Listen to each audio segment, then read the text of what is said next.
I'm not blaming Ash Costello. I'm not blaming the band. I'm not blaming nothing. Maybe it was the volume, tone, or the production. But all I'm going to say is this. When Rhea Ripley had come out and New Year's Day had done her or performed her entrance, it has sounded like somebody jumped from the first row of the barricade, was 9 or 10 Heinekens deep, grabbed the microphone and started screaming for 2.5 minutes straight. Remember when everybody used to fucking play a rock band, right? You were all trash, we were all trash. It has sounded like somebody who was 10 deep grabbed the microphone on Rock Band and screamed for 2 minutes straight. Rhea Ripley was smiling, but I know she was like, oh man, this don't sound too good. Oh shit, no it don't. Regardless, Rhea Ripley's great. And we'll continue talking about WrestleMania 37 right here. Mentioned earlier, WrestleMania being separated into 2 nights, I think for a lot of people, myself included, was a bright move. Okay, we remember a couple of years back where they would drag the shit out of WrestleMania. We would be sitting here for a whole day. They would have a 2-hour kickoff show and then a 4, sometimes 4.5 hour main show. I won't forget WrestleMania 35. They did the Battle Royal and everything. This show started at, if you watched the kickoff show, it started at 5 p.m. and I swear to God it ended at 12:30. I don't know about you. The only thing I can do for 7+ hours is work a job. I cannot sit and watch anything for 7 hours. I don't care if it's the Super Bowl. I don't care if it's wrestling. I don't care if it's my favorite TV show. I cannot sit for 7 hours and do anything other than work a job or sleep. It's not going to happen. They separated it to 2 nights, night 1 and night 2. We'll go over everything as we always do. But the first thing we will say is that you would think that night 2 would be the better. You have 2 nights. Obviously, you want the second night to be better than the first, right? That should be your goal, and that was not really the case. Night 1 was actually much better.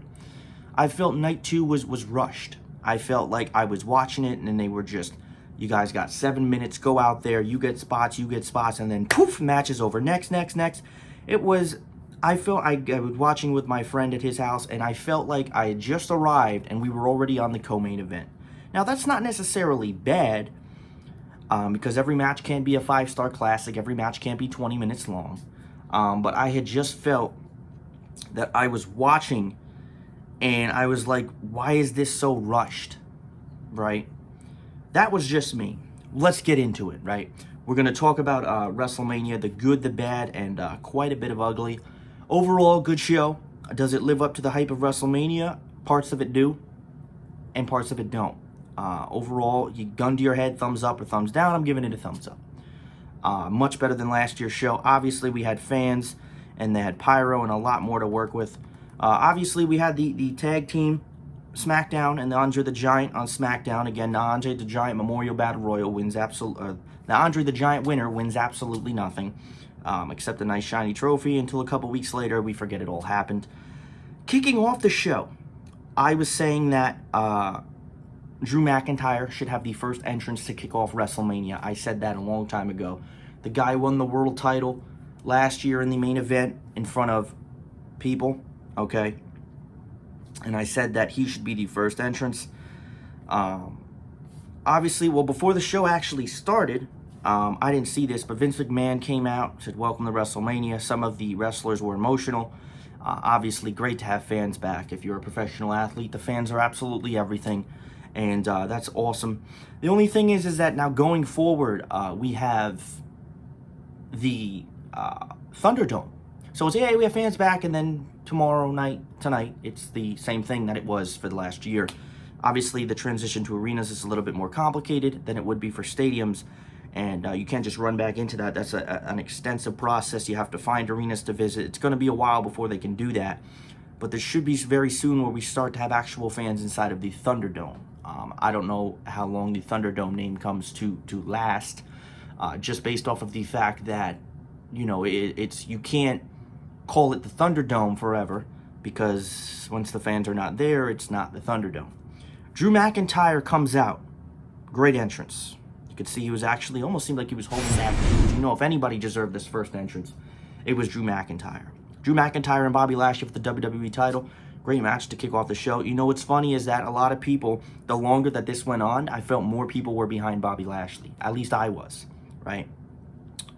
Bobby Lashley holding the title. And I thought, you know, almost going into WrestleMania, I said there's a chance he could retain this championship. Let's talk about it. They locked up. They pushed each other around the ring, collar and elbow to start the match. Obviously, I don't understand why they have collar and elbow tie-ups when guys literally supposedly hate each other. Lashley dropped McIntyre with a shoulder tackle. McIntyre came back, belly-to-belly suplex moments later. The action eventually spilled outside. Lashley whipped McIntyre into the ringside barricade. McIntyre finally cut off Lashley's run, moved out of the corner and sent Lashley shoulder first into the ring post. McIntyre tried to focus his offense on Lashley's shoulder, but the champion eventually regained the upper hand. Challenger had a clothesline, belly-to-belly suplex. This was a fairly decent match. Again, not a classic, maybe not WWE title-worthy. Yada, yada, yada, the match goes on. I can't sit here and read all these notes. It's going to take me an hour to do this damn review. The longest YouTube video I've ever had was 35 minutes. McIntyre managed at some point to force Lashley into the turnbuckle. He locked in the Kimura. I thought that there was a chance that Bobby Lashley could possibly tap out. Lashley put the Hurt Lock in at the end. McIntyre fired up, tried to kick off the turnbuckle and roll. Lashley held on to the hold and continued to apply pressure until McIntyre went out to allow Lashley to retain. CBS Sports, again, give them the credit here. Read it, not word for word. Physically impressive. The two men have having to wait through the delay. Yeah, another thing to mention too, the beginning of this WrestleMania was delayed. There was rain in the area, thunderstorms a little bit, so there were actually promos that were supposedly unscripted that lasted about a half an hour until about almost 8:45 is when the show actually started, it felt like. Obviously not the best match of the weekend, but it was good enough for what it was. Bobby Lashley's gotten a lot better. MVP needs to be given this appreciation. The guy MVP comes in and he literally makes Bobby Lashley from one of the worst angles in wrestling history with Lana to WWE champion. And you know what? Bobby Lashley should hold on to this title. You know, I don't really know. It would have been a moment in front of the fans, but Drew got his moment by coming out first.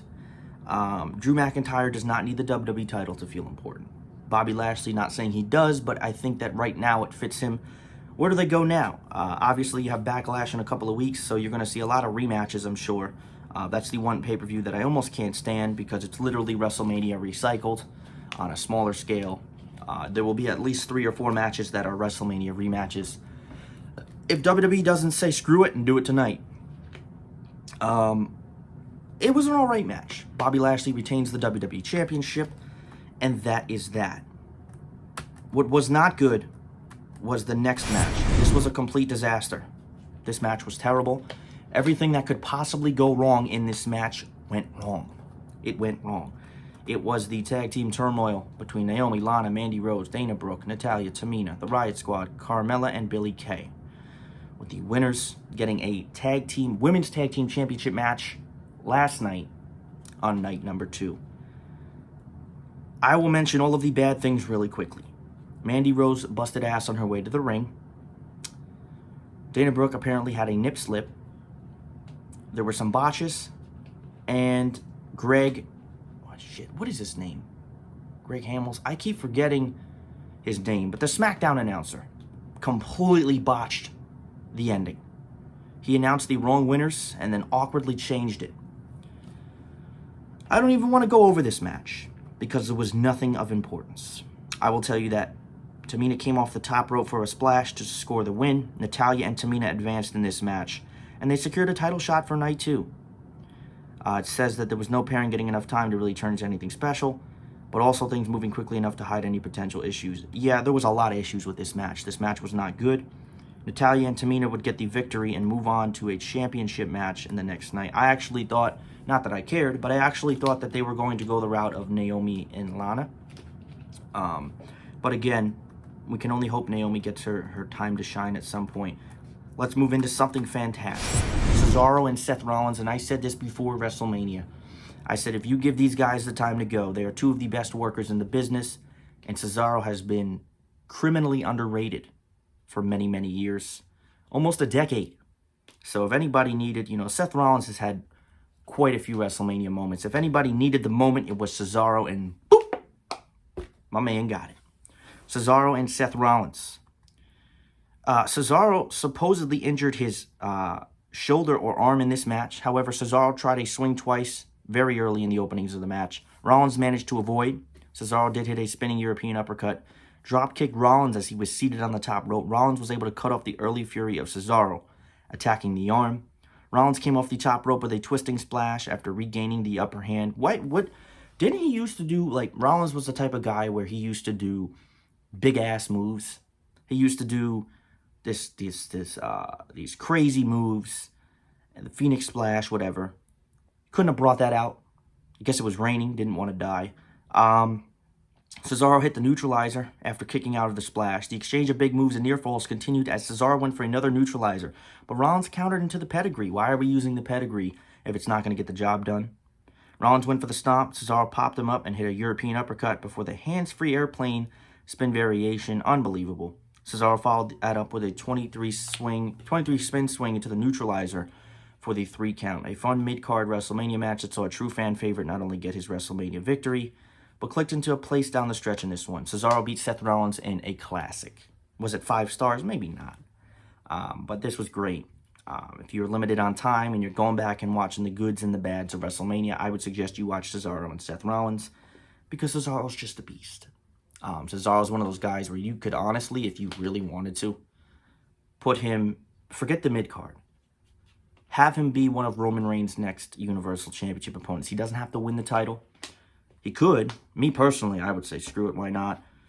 But obviously Roman Reigns is as astronomically on another level than a lot of other guys right now, so I don't see him losing that title. I thought if Roman Reigns was going to lose the title, it would have been last night. Raw Tag Team Championship. The New Day versus AJ Styles and Omos. This match was centered around Omos' in-ring debut. And you know what's funny?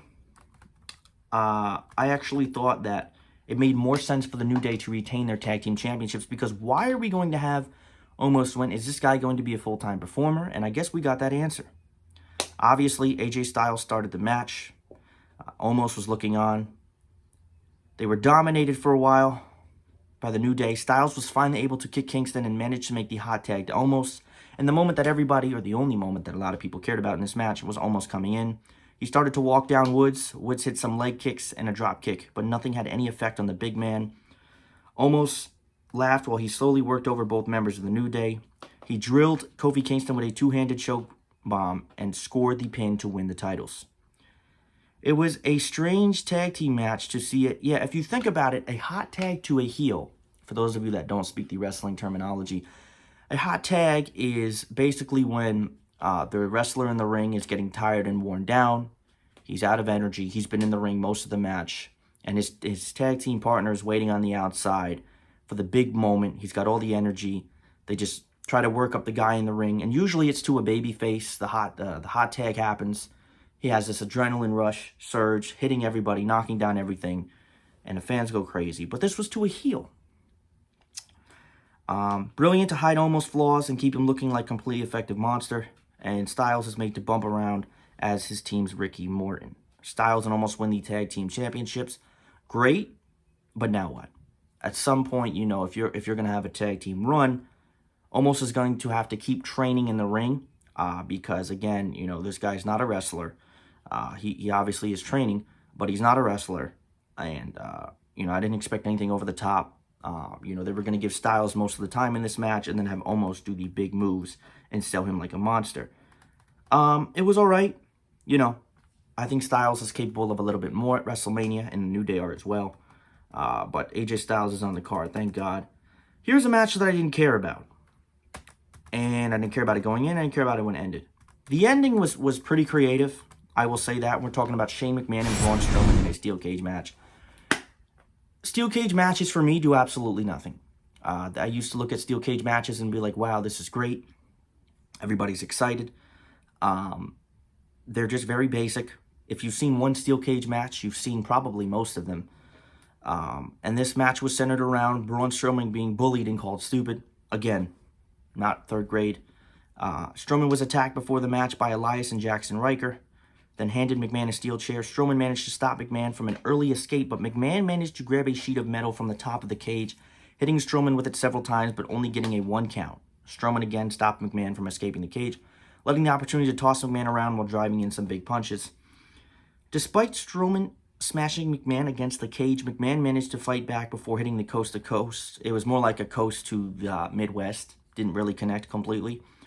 When Strowman kicked out, Elias and Riker then climbed the cage to help McMahon climb out, before Strowman launched himself into the cage to knock all of them off, falling to the floor. McMahon again tried to climb the cage. This time Strowman tried to stop him, grabbed a toolbox from out of the bag, and was hanging near the cage and hit Strowman in the head with it. McMahon climbed outside of the cage and reached his hand in to wave goodbye.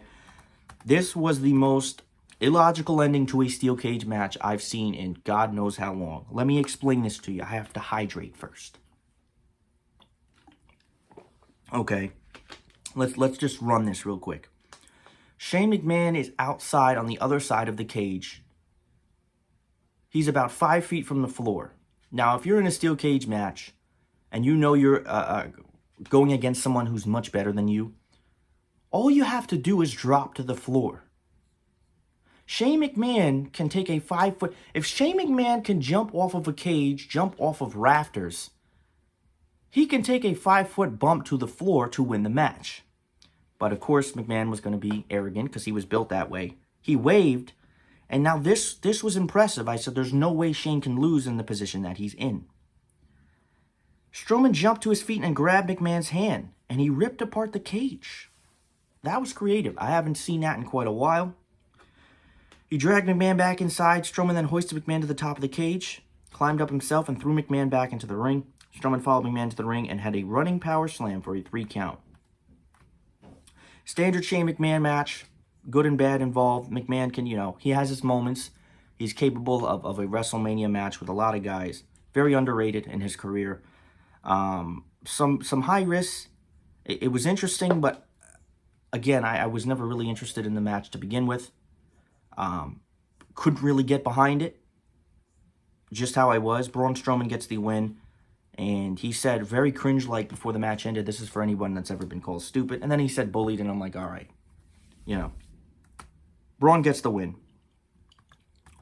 This was quietly, coming up, was one of the best matches in WrestleMania. And this man is more than a superstar in the Spanish music industry. Bad Bunny and Damian Priest versus The Miz and John Morrison in a tag team match. Going into this match, I could care any less. And boy, was I and many others proved wrong. Priest and The Miz started off the match. Obviously, again, save the guy that people want to see for the end. Bad Bunny ended up coming into the ring, taunted The Miz. Or The Miz taunted him, sorry. Bunny hit with a right hand. Moments later, Miz charged the Bunny in the corner. Bad Bunny moved out of the way and landed a flurry of punches. Miz was finally able to hit a knee on Bunny and began dragging Bunny around the ring. Bunny got one over. Miz finally tagged out. Morrison was tangled with Bunny. Miz struck with a cheap shot and tagged back in. That finally allowed The Miz and Morrison to begin pounding on Bunny, isolating him and punishing him with strikes. Yada, yada, yada. Priest and Bunny hit stereo Falcon arrows for a near fall. Priest nailed a flipping dive onto both men. Bunny came off the top rope with a crossbody to the outside. Very nice move. Priest took Miz back into the ring and tried to finish things with hit the lights, but Miz countered into a skull-crushing finale, thinking they may actually get this win. And what's his name? Broke it up. Bad Bunny. Bunny took Morrison outside the ring with the Destroyer. This was fantastic. If you are not a wrestler and you have not been training as a wrestler, you should not be able to perform a move like the Canadian Destroyer. For those of you that are not the wrestling geeks like we are, go look that up. Bunny took out Morrison with that. Tagged back in the match, hit a crossbody on Miz, who was held on pre-shoulders before scoring the pinfall. There's no doubt that this was an absolute success. Bunny didn't look like a seasoned professional, but he had a lot more going than a lot of other dudes. I disagree. I think Bad Bunny looked very good. He didn't look like a wrestler, but he carried his own, and he was the star of the match. Bad Bunny and Damian Priest beat The Miz and John Morrison. Now what? See, that's what I'm saying. The short-term booking is cool and all, but what do you do with someone like The Miz going forward? Nobody knows nothing, right? Who are we? Who do we know, right? Main event of night number 1. 2 of the best females in the professional wrestling world. Sasha Banks, who made a mention, and I don't even think WWE notices this. Sasha Banks is 0-6 at WrestleMania. a lot of people probably don't even notice that. And I think that that's one of those statistics that I didn't even know myself. She's been the SmackDown Women's Championship. Again, she hasn't really defended it, really, and it hasn't been important, really. And it's not Sasha's fault. It's just the way it is. Sasha Banks came out looking like a green goddess. Bianca came out looking great. Bianca was emotional before the match had even started, and we knew that that was going to happen. Bianca, the chemistry that they have, Bianca reminds me of Sasha and Bayley. Very, very emotional, very passionate. Banks took Belair down early. Belair fired right back up, exchanging shoves with easy flipping past Banks twice. The women continued to battle with Banks, trying to use speed and sickness to counter the power and the pure athleticism of Bianca Belair. Banks tried to hit the suicide dive on Bianca Belair outside the ring, but Belair caught her and rolled through, pressing Banks above her head and carrying her above the ring before throwing her back in. Outside of the ring, Banks again tried to use the hair of Belair to pull her toward the ring post. Belair reversed. Banks continued to try to use Belair's hair as a weapon, and we're going to talk about that in a minute. Belair took the air again, trying to come off the top rope with a 450 splash, but Banks was able to get her knees up and counter the move. Belair hit a series of power bombs, scoring a near pinfall, but when going for a third, Banks managed to counter with a facebuster. The match continues to go on. Belair went for the KOD, and Banks grabbed her hair again. Belair whipped, and I thought that this was audio enriched. Belair whipped her hair with, whipped her with her hair right in the stomach, and it sounded like a belt on a cartoon show. It was like, whoosh. And she actually had a laceration. Belair then hit the KOD after a few reversals to win the SmackDown Women's Championship. This was great, fantastic, epic ending to night number 1. Bianca Belair wins the SmackDown Women's Championship. And again, going forward, I wouldn't be surprised to see someone like Becky Lynch come back at some point in the next couple of months and take the title off Belair. But you got a fantastic moment, and you couldn't be any more happy for somebody like that. You know, who's very passionate about professional wrestling, and she loves everything that she does. Just seeing her win the Royal Rumble to go on to main event the first night of WrestleMania was all that anybody needed to see. And it was absolutely fantastic. We're at 22 minutes, and we're only one night in. And that was night number 1. I thought that night number 1 was pretty good. I don't think there's too much that a lot of people can complain about. But that's just me.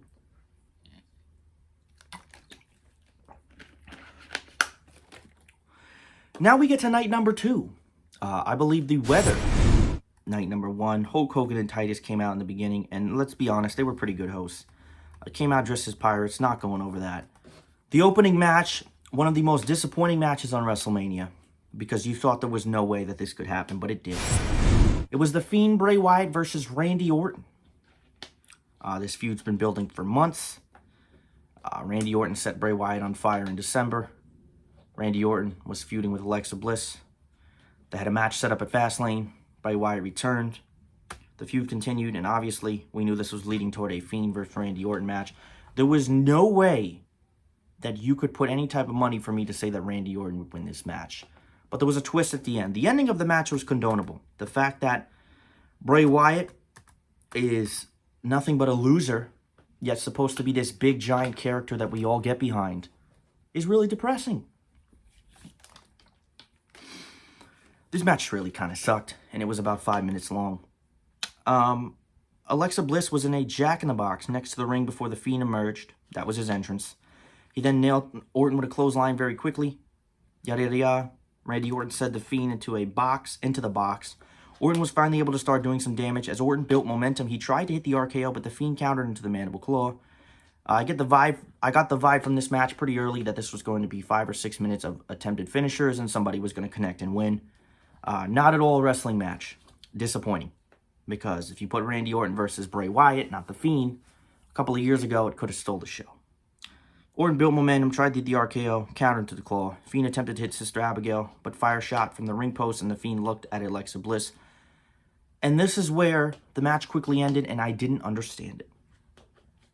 He looked at Alexa Bliss. She had this black goo from her face, distracting her. And Orton hit the RKO and won the match. The Fiend stared down Bliss before the lights went out. This was very odd. The pre-match was great. The best part of this match was the Fiend's entrance. This match absolutely sucked. And I feel bad for Bray Wyatt, because how am I supposed to get behind a crazy godlike gimmick and the guy does nothing but lose? It all started when he fought Goldberg in Saudi Arabia, and it's been downhill ever since for Bray Wyatt. And I thought, oh, there's no way Bray Wyatt could lose this match. The ending was odd and it made no sense. The Fiend doesn't speak. I really don't care. I didn't care about The Fiend. I got a little bit excited when he first came back. And they did absolutely nothing with it. The Women's Tag Team Championship between Nia Jax and Shayna Baszler, who fought the Night 1 winners, Natalya and Tamina. This was a better match than I thought. Still couldn't get behind it because I just didn't care. But it was much better than the disaster that was Night 1. Baszler hit a knee at some point in this match. I know it's a weird way to start. Natalya's face to take over the match. Nia Jax was in for the moment. Tried to lock in a stretch muffler. Yada, yada, yada. Tamina came off the top rope with a splash. Jax was able to move out of the way. Natalya tagged in and locked at Jax in the sharpshooter. But Baszler was the legal woman. Baszler slid in and locked in the Karafuda clutch to score the win. No rough spots. Not too many botches. Nia Jax and Shayna Baszler retain. Congratulations. Didn't really get in depth with the match because I didn't really care. You just want me to be honest? I'll be honest. It is what it is. Arguably one of the most storied rivalries that goes back to the classics in NXT. Kevin Owens and Sami Zayn. We're going to tangle it up. Sami Zayn is fantastic. I mean, if this guy did a comedy show and sold tickets, I'm first in line. I'm sorry. He's hilarious. Kevin Owens is great in the same right. Logan Paul came out to the ring, and I didn't mind it. I thought that it was going to be annoying. We'll get to that in a minute. This was a great match. It didn't go on as long as maybe you would expect for their NXT matches, but this was fantastic. Owens hit a pop-up powerbomb just seconds into the match, and I swear to God, I said if he got the pinfall, you wasted a match. Zayn rolled out of the ring. Owens looked to powerbomb Zayn onto the ring apron, calling back to their feud in NXT when Kevin Owens first debuted, and it was centered around him and Sami Zayn being best friends. And then he celebrated Sami Zayn on his historic NXT title win, and then he turned on him and powerbombed the shit out of him. Logan Paul was at ringside. Had some funny moments. Didn't really care or mind it that much. Owens fought back into the top rope. He knocked Zayn to the mat and hit a frog splash for his own 2 count. Owens tried for the package pile driver, but was countered into an exploder suplex in the turnbuckles. Zayn countered another big move from Owens. He avoided the stunner, hit the Blue Thunder Bomb. Zayn then went on a flurry of suplexes before a brainbuster. As Owens came back from a superplex and a series of clotheslines in the corner, Zayn countered into the Helluva Kick. Zayn eventually got angry. Owens came back with a pair of super kicks and a stunner. This was a beautiful stunner. You know, I'm not a big fan of wrestlers recycling old finishers, especially the stunner. But Kevin Owens does a good-ass stunner. He stunned. Sami Zayn got the pin and got the win. Now, after the match, Paul tried to shake Owens' hand, saying, I guess, good match, good sportsmanship. Sami Zayn didn't like that. He claimed that Logan Paul was my guest. Why are you congratulating him? Paul then shoved him to the floor, raised Owens' hand. The crowd booed. Paul immediately began cheering when it became clear that the inevitable stunner was coming. Kevin Owens seemed very confused by this, but he was like, yeah, you know, I'll go with it. It is what it is, right? Owens delivered. Boom! A stunner, and Logan Paul sold that shit like a mother. Owens delivered a nice stunner. Very good match, great chemistry. Logan Paul business was what it was. At least he ate a stunner. I didn't really mind Logan Paul. I don't really like when celebrities have an appearance in WWE because the wrestling world, you have to train to be a part of that. And it's very obvious when people that are non-wrestlers take part in wrestling angles. Kevin Owens wins, very good match. Nice little stunner back to the Stone Cold days. Followed by another good match. The United States Championship between Matt Riddle that is, and Sheamus. Sheamus has been doing some of the best work of his career the last couple of months. I think we all can agree on that. Matt Riddle is defending his United States Championship. Good match between the both of them. At some point, Sheamus finally cut off Riddle's offense. Riddle was having offense early on. The big moves kept coming. Riddle hit a twisting springboard moonsault to the outside. Sheamus countered it into a powerbomb. The second big botch of the match came when Sheamus slipped from the top rope after he was trying to hit White Noise. I noticed that. After hit a diving knee, Sheamus crossed a near fall and then set up for the bro kick. Riddle countered and tried to hit a springboard moonsault, but was caught by a mid-air bro kick. This was a fantastic ending. This was one of the best spots of all of WrestleMania. He went for a springboard bro kick, and he was springboard, what was it saying? Springboard moonsault. And as he was flipping with his head down and his feet in the air, Sheamus kicked the shit out of him. He was very bloody. towards the end. Obviously, it resulted in a pinfall, and Sheamus won the United States Championship. Great for Sheamus. I wouldn't mind to see this feud continue, if you want my honest opinion.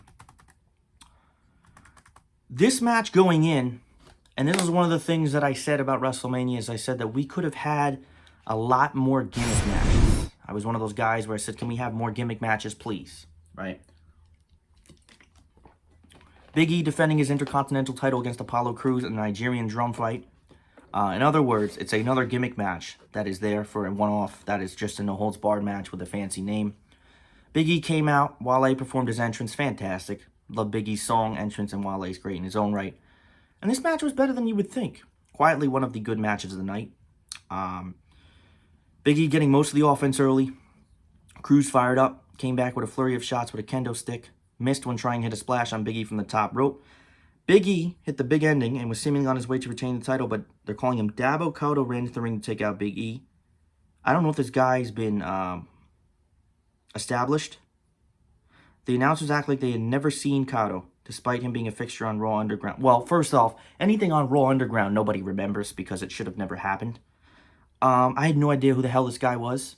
The announcers didn't, and most people watching probably forgot. So Big E was going for a win. This Dabo Cotto man interfered, hit him with a chokeslam. And then Apollo covered Apollo with him, and Apollo won the Intercontinental Championship. Decent offense. No idea who the hell that guy is, by the way. But most people don't. And that's that.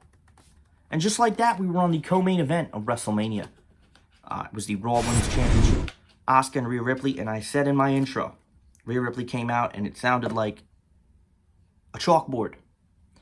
Don't know if it was production or what it was. Asuka was defending her Raw Women's Championship against Rhea Ripley, and I think we all pretty much agreed that Rhea Ripley was going to win this championship going in. Asuka started off early, got a lot of offense. Rhea took Asuka to the top rope. Asuka was able to fire off a series of elbows to set up a missile dropkick. Asuka hit her own German suplex and a hip attack before a flurry of kicks to set up another hip attack. Go on and so forth. Ripley countered the Asuka lock into a pin, forcing Asuka to break the hold. Seconds later, Rhea hit a riptide after ducking a kick and pinned and won the Raw Women's Championship. Not quite to the level of Asuka's best, and it certainly didn't live up to the Bianca and Sasha match, but it was good for what it was, and Rhea Ripley won the Raw Women's Championship. And a lot of people will say, who's her next competitor?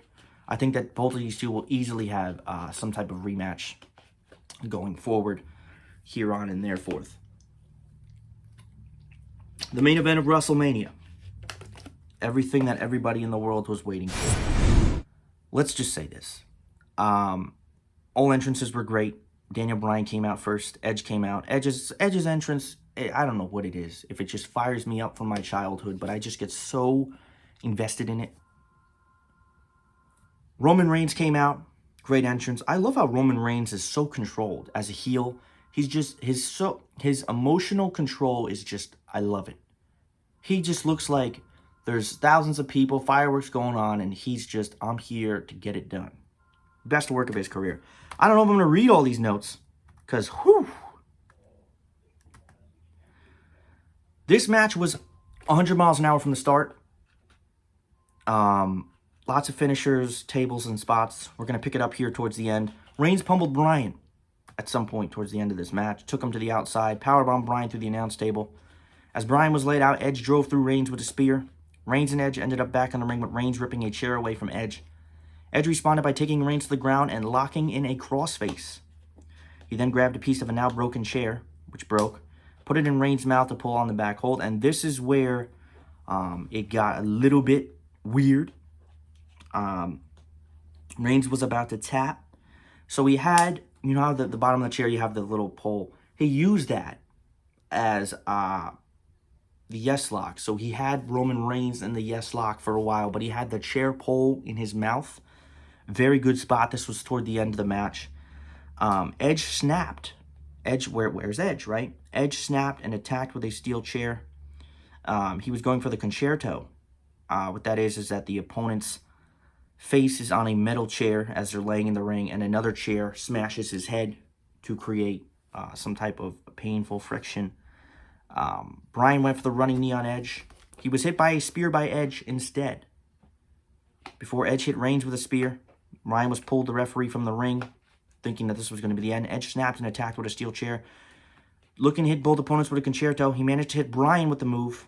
And then in came Jey Uso, who had interference earlier. He attacked Edge before getting speared. Jey Uso had gotten speared. Reigns got back to his feet, took out Edge with a spear, hit his own concerto. Now this didn't make much sense. He placed Edge on top of Bryan and then pinned both men to retain the championship. Let me explain this real quick before I head out of here. He put Edge on top of Bryan. So by default, before Roman Reigns gets on top of them, Edge is pinning Daniel Bryan. So if Roman Reigns was on top of both of them, the guy who has the first pinfall would win. So technically, shouldn't Edge have won the championship? Bryan on the bottom, Edge pinning Bryan, Roman on top of Edge. So now all of a sudden, Roman, wouldn't it, if you look at the logic of it, wouldn't it be Edge is on, or excuse me, Daniel Bryan's on the bottom, Edge is pinning Daniel Bryan. He was pinning Daniel Bryan first, and then Roman's on top. So it would be Roman's pinning Edge, but Edge is pinning Daniel Bryan first. That's a little bit of a logic gap. I'll let you say what you want about that, but Roman Reigns retains. Thriller main event. Double submission spot was very good. WrestleMania had a worthy main event. Yeah, this main event was fantastic. 36 minutes. Jesus Christ. I see some of these podcasters on here, they're talking for 2 hours, 3 hours. I mean, WrestleMania was a good show. You know, when I go back and look at it, I felt that the flow was a little bit all over the place. But when it came down to it, there was a lot of good wrestling. It delivered. Not the best WrestleMania in the world, but not too much to complain about from that standpoint. But I hope everybody enjoyed WrestleMania. Go back and watch what you may and continue to stay safe.